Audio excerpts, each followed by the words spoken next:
Hey Jenny, Hey, Optimus. I need your help. Brittany still has the Pickle Championship and I have to get it back. Well, it's gonna cost you. I thought you'd say that, so I brought some presents. First, I have a Finn Balor to go along with your Bailey doll, since they were such good friends down in NXT. And of course, I had to get a Seth Rollins to go along with your Becky. They're married after all. But that's not all. I felt bad that you never won a title this season, so I made you a very special belt, just for you and your friends. It's called the Friendship Belt.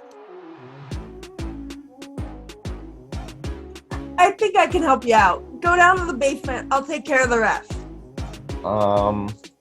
Okay. Oh, Brittany. Alakazam.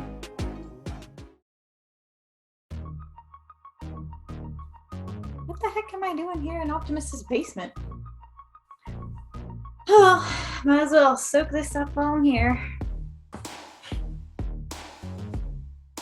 Brittany. Hand it over. Just stop.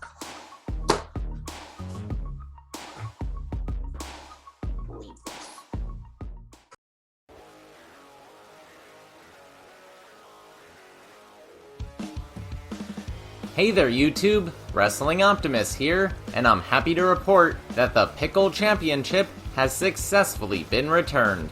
It may have cost me the couch friends, so now I'm all alone down here, but that's a price I was willing to pay.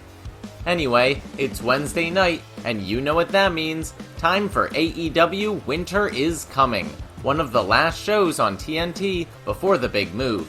Last year's edition saw the debut of Sting, among other big surprises, so the expectation is this show won't be any different. Either way, I'm excited to talk about it. But first, if you're new here, make sure to like the video and subscribe to the channel for more great content. Now, we're headed into my custom arena, so for our recap and review, let's take it over to the action figures.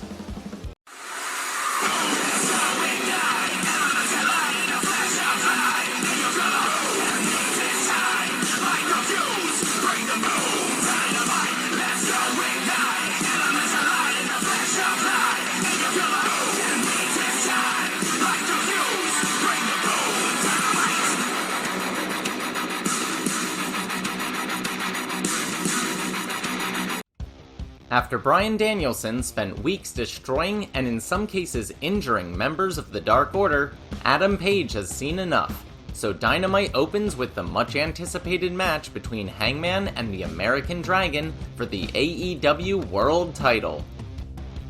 This match was always going to be incredible, and don't get me wrong, it was. But if I had to critique it, first, the ending was fairly predictable, more on that in a minute. And second, Adam Page was dominated for most of the match, which made him look weak. I know Danielson is arguably the best in the world, but Bryan's not a monster heel. He's a technical badass.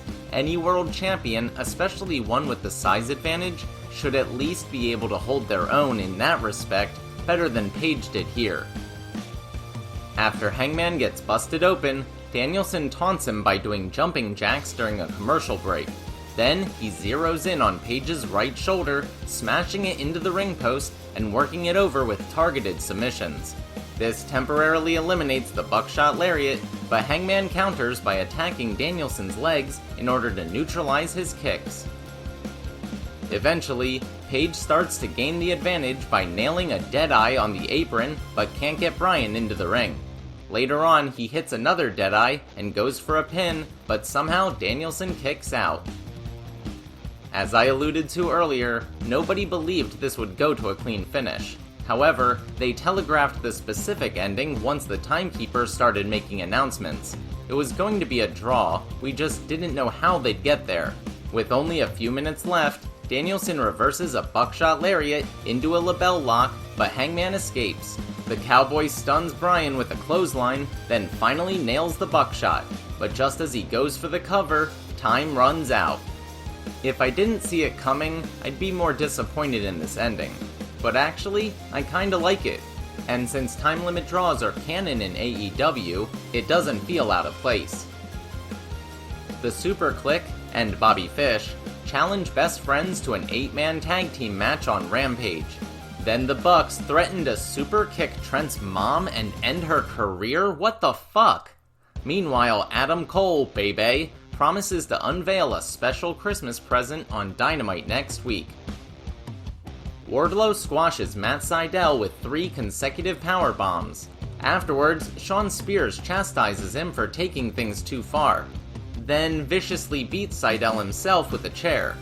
He only stops to take a call from MJF, who orders both of them to go buy champagne for his victory celebration later.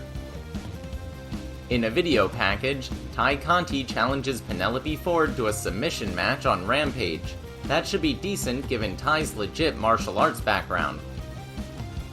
In his latest cinematic promo, Malachi Black says violence is a key part of human nature, and that his followers must embrace it rather than fight it. Then, someone wearing a black cloak appears to pledge their loyalty to the house, before Malachi whispers into his ear, "Now you're so much more than a king." According to reports, this was Ring of Honor legend Brody King officially joining AEW. Later, in a backstage interview, Griff Garrison of the Varsity Blondes challenges Malachi to a match next week as revenge for spitting black mist in Julia Hart's face.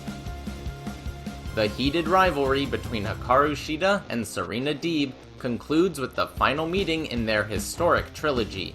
Although not an instant classic like the opener, this was still a solid match featuring 2 of the best women's wrestlers on the planet. In the end, Deeb's face collides with an exposed turnbuckle, then Shida rolls her up for the victory. Eddie Kingston is officially tired of 2.0's shit, but since Mox isn't here, he challenges them, Anthony Garcia, and any 2 guys of their choosing to a 10-man tag team match this Friday on Rampage against him, Santana, Ortiz, and the Lucha Bros. That brings us to the main event, as MJF battles Dante Martin for the Dynamite Diamond Ring. But first, MJF cuts a promo, insulting Texas and calling out CM Punk. To get even more heat during the match, MJF keeps sneaking away from Dante's high-flying moves. Eventually though, Martin hits enough for a pin attempt, but Ricky Starks appears from out of nowhere and puts MJF's foot on the ropes. That causes the distraction, allowing Max to lock in the Salt of the Earth armbar and get the win. MJF is presented with his 3rd straight Dynamite Diamond Ring, as FTR come out to help celebrate. Suddenly, the lights go out.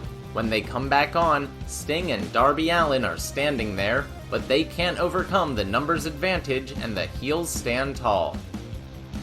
The crowd starts to chant for CM Punk until sure enough he rushes out with a baseball bat to make the save as the show goes off the air.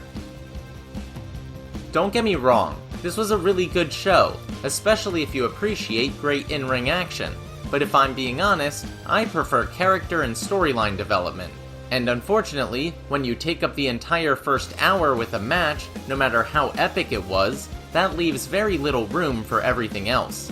Whereas last year's Winter is Coming saw a massive debut, this year's fell a little flat in comparison. Now to be fair, Tony Khan recently said he plans to space out the big surprises over the next few weeks at events such as Holiday Bash and Battle of the Belts, so I'm still excited to see what happens next. But that doesn't excuse, once again, overhyping a show just to underdeliver. Alright, that'll do it for AEW Winter is Coming. Thanks so much for watching. Let me know what you thought in the comments down below. Like most people, I'll be pretty busy throughout the holiday season, but I should still have a few more videos before the end of the year, so stay tuned.